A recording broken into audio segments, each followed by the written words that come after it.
Recently, Bungie released the beta for Destiny 2 on the console platforms, granting players with an early sneak peek at what the game will have to offer when it finally drops on September 9th of this year. I've no doubt that plenty of console goers were excited to get their hands on some brand new Destiny content, given it's been a little while since the last time any new content was released for the original game. But the beta hardly seemed groundbreaking since players had had the chance to taste the franchise before, as the first Destiny released on the console exclusively 3 years ago in September of 2014. The real anticipation, I feel, is for the PC beta, which will show the world just how this titan of an MMO FPS RPG fares on the daddy of all platforms. I'm not gonna lie, it's had me fretting. As far as we can tell, Destiny 2 seems to be running on the exact same engine as its predecessor, which is fine. I'm sure the engine served the first game gloriously, but we need only take a look at Batman Arkham Knight or Assassin's Creed Unity to see prime examples of what happens when you develop an engine for the console primarily, and then try porting it to PC afterwards. Even with the gap between PC and console architecture narrowing further and further with each new rendition of console, it seems it's still no easy feat to port a console game to the PC platform. My fears were not exactly calmed by the news that E3 attendants were allowed to record footage from the console version of the game, but not the PC version. Is Bungie trying to hide something? Will the port be a complete hot mess? That remains to be seen, but for now, we do have a decent amount of information to be going on with that for the most part seems fairly promising. So far, Bungie has confirmed the following features to be present within the PC port of Destiny 2. Whether all these features will be available within the beta or the final release, we don't know, but they should be coming at some point down the road. So we have an uncapped frame rate, great for the competitive players like myself who want to take advantage of their high refresh rate monitors, 4K resolution support for those who want to kick back and bask in the graphical prowess that the game has to offer, mouse and keyboard support, kinda thought that would be a given for a PC port, but Bungie decided they needed to make that clear anyway, controller support in case that's your preferred input method and you're playing on PC for the technical benefits, custom key mapping, this is standard for PC games nowadays, so this is nice to see.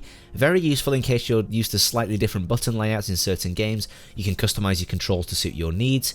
It does state clearly key mapping, which I assume just means keyboard mapping and not rebindable controller button mapping as well, like some recent games have started to accommodate.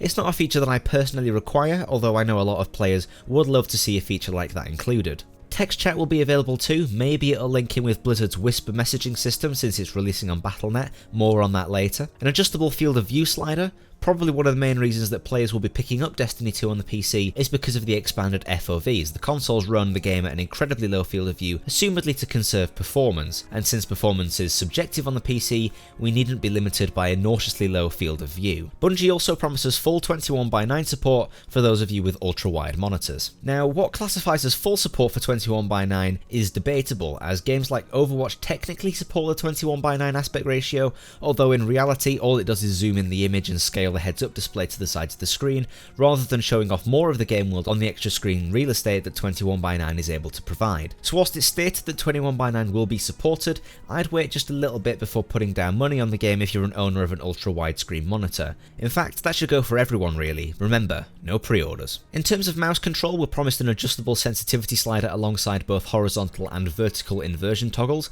fairly standard stuff, as well as an option to enable aim smoothing, which if you've any scrap of sanity, you'll keep disabled anyways. It's pretty much useless on a mouse and keyboard setup. It's great that it's there though for those whom I mentioned earlier might be picking up Destiny 2 on the PC purely for the technical benefits and still want to utilise their controllers, as that'll help them to keep up with the speed of those using mouse and keyboard. And now we get to the real meat and potatoes of what every PC gamer loves to drool over, the graphics settings, and from what we can see, they're pretty extensive. We've got texture anisotropy, ambient occlusion, motion blur, anti-aliasing, texture quality, foliage detail, environment detail, character detail, shadow quality, depth of field, foliage shadows, lighting shading detail, local light shadows, and wind impulse, whatever that last one is. So a pretty solid set of graphics options that should hopefully provide some flexibility to those running on lower end systems. Speaking of lower end systems, we also know of the minimum and recommended hardware specifications that Bungie recommend for playing Destiny 2. As a bare minimum, you should be looking at an Intel i3 3250 or an AMD FX 4350, a GTX 660 or Radeon HD 7850, and 6GB of RAM. Not very high end at all, considering that some of these components are over 4 years old at this point. For recommended hardware, you'll need an Intel i5 2400 or an AMD Ryzen R5 1600X, paired with either a GTX 970 or a Radeon R9 390 with 8GB of RAM. Also not that high, considering that more recent releases are looking at recommended requirements of GTX 10 series GPUs paired with i7s. As for what sort of frame rate you'll get with a certain graphic level with these components, we're not too sure. Bungie hasn't provided any clarification on that yet, only that they recommend this hardware to play the game optimally. The gameplay shown at E3 was being played at 4K, locked to a surprisingly consistent 60 FPS on a GTX 1080 Ti, at what is speculated to be medium settings, which sounds pretty intensive at first glance, but when you consider that this was 4 months before final release with more optimization and tweaks to be had, as well as a game-ready driver to be prepared before launch, that's actually a fairly promising sign that maybe this port won't be a complete dumpster fire. One of the more surprising elements of the PC port of Destiny 2 is that it'll be releasing on Blizzard's own Battle.net launcher, where you can find games such as Overwatch, World of Warcraft and Hearthstone. This is most likely due to the fact that Bungie and Blizzard are both under the publisher Activision, and when you look at it from a business standpoint, it makes sense to release their game on a platform that they own, rather than releasing it through other third-party platforms like Steam, Origin or GOG. The Battle.net platform is already fairly popular thanks to the gargantuan success of nearly all of the games available on the platform, which gives Activision a great place to start if they wish to expand Battle.net even further into a platform for all of their games. I can easily see Call of Duty making a debut on here as well. With the game releasing on Battle.net, it's possible that the promised text chat feature will tie into Blizzard's own Whisper messaging system, which allows users to message friends between games through contextual menus. It's not the end of the world if this isn't the case, but hey, I'm all in if Activision wants to go all in on integrating Destiny 2 into the Battle.net ecosystem. We won't have to wait much longer for all of this to make its debut on PC.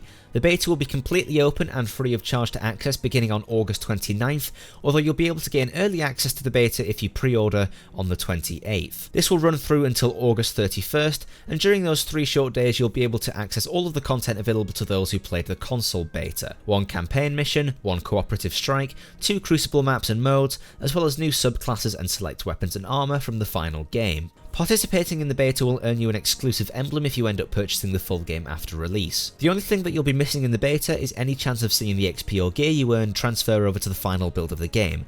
Bungie has confirmed that they're not doing that. So what do you think? Are you looking forward to the PC beta of Destiny 2? I know I am, even if it's just so I can see how well these peer-to-peer server connections hold up for multiplayer. I'm not overly convinced at this moment in time, but I'm willing to be persuaded by a positive example.